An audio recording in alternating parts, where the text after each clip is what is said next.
ciidanka daraawiishta Jubbaland ayaa maanta ka qayb galay ololaha nadiifinta xeebaha degmada Kismaayo kaasi oo soconaya muddo 3 maalin ah. Ololahan oo ay wado wasaaradda deegaanka iyo isbeddelka cimilada Jubbaland ayaa looga gol leeyahay in bilicda deegaanka iyo quruxda xeebaha dib loogu soo celiyo. Gudoomiyaha arrimaha bulshada ee degmada Kismaayo Najiib Barre Salaad iyo taliyaha ciidanka daraawiishta Jubbaland Ismaaciil Saxardiid ayaa ka qayb ahaa ololaha nadiifinta xeebaha degmada Kismaayo. arkeenna in daljacayl iyo dadjacayl naga muuqato xaqiiqatan barnaamijkan shalay aan bilownay maantana aan sii wadno in taliyaha iyo dawlad goboleedka Jubbaland ciidamadii ugu badnaa ee maanta keenan si isxilqaan ah ay u qabanayaan shaqadaanayto loogu talagalay in lagu nadiifiyo xeebtan dheer ee magaalada Kismaayo.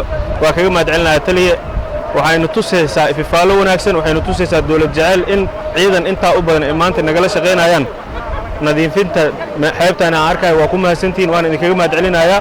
runtii degmada Kismaayo ka shaqeynaysay wasaaraddan way nagu soo dartay. waxaan aaminsanahay haddii ciidanka nagu soo darsameen in magaalada si guud aan u shaqeyn doono. taliya adii ciidankaaga waa idinkaga mahadcelinayaa inaan noogu imaataan goobtan ee shaqada ka socoto maalinkii labaad aan nagala shaqeysaanna waa ku mahadsantihiin.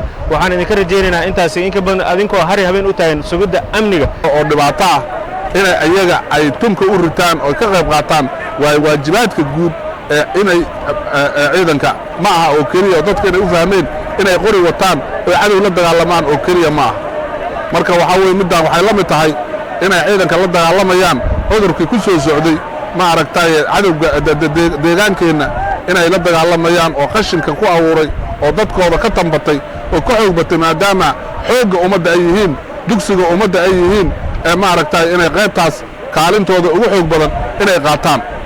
waxa weeye waa rag dhalinyaro ah oo ma aragtay amnigana dhinac ka sugaya oo qorigooda haysto cadowgii la dagaalamayo kana waa cadow ku wajahan ma aragtay dadkanaga iyo ma aragtay dadka soo korayo iyo dadka jiilka soo koraya dadka deganba magaalada caafimaadkiisa inay ka hortagaan oo ma aragtay qaybtooda libaaxa ay ka qaataan.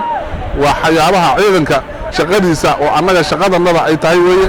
waxa weeye ciidanka halkaa ka qayb qaadanayo halkaa joogo waxa weeye ciidanka daraawiishta dawlad goboleedka Jubbaland. wasiir ku-xigeenka wasaaradda amniga Jubbaland Aadan Axmed Xaaji ayaa isagana ka hadlay muhiimadda ay leedahay in ciidamada ay ka qayb galaan shaqooyinka dhinaca deegaanka ee bilic soo celinta.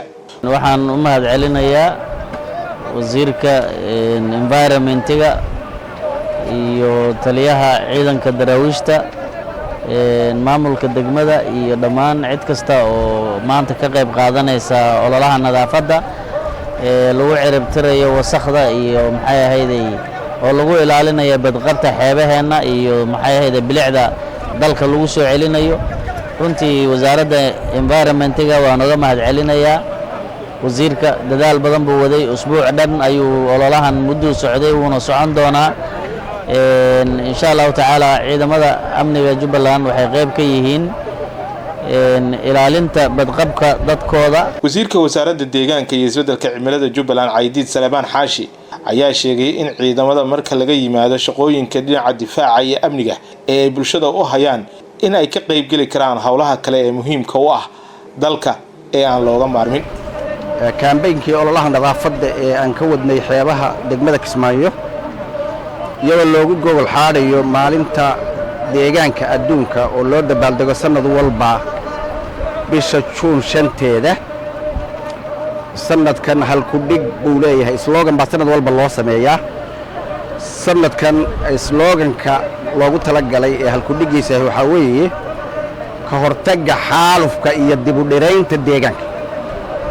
sidaa darteed maalinta xafladda weydi berri bay dhici doontaa haddii ilaahay idmada berrito. waa maalintii dhiraynta oo la dhirayn doono xarumo badan oo dawladdu leedahay oo ku yaalla Jubbaland caasimadda ku meel gaarka ah ee Kismaayo. xarumo badan oo ka tirsan ayna ka qayb gali doonaan mas'uuliyiinta dawladda oo dhan. waxaa sharaf noo maanta in ciidankii daraawiishta ee Jubbaland oo generaalkii u sarreeyay uu hogaaminayo iyo wasiir ku-xigeenkii wasaaradda amniga oo isna hogaaminayo ciidanka, gudoomiye ku-xigeenkii degmada, intaasiba inay nagala qayb galayaan kaambeynkaas aan ugu talagalay gogol xaarka maalinta deegaanka adduunka. sharaf bay noo tahay. waxayna xusuusinaysaa maanta dadkii soo joogay hadda wax yar baa ka joogee xilligii dawladdii hore ee Soomaaliya jirtay dalkan iskaa wax qabsaa lagu dhisay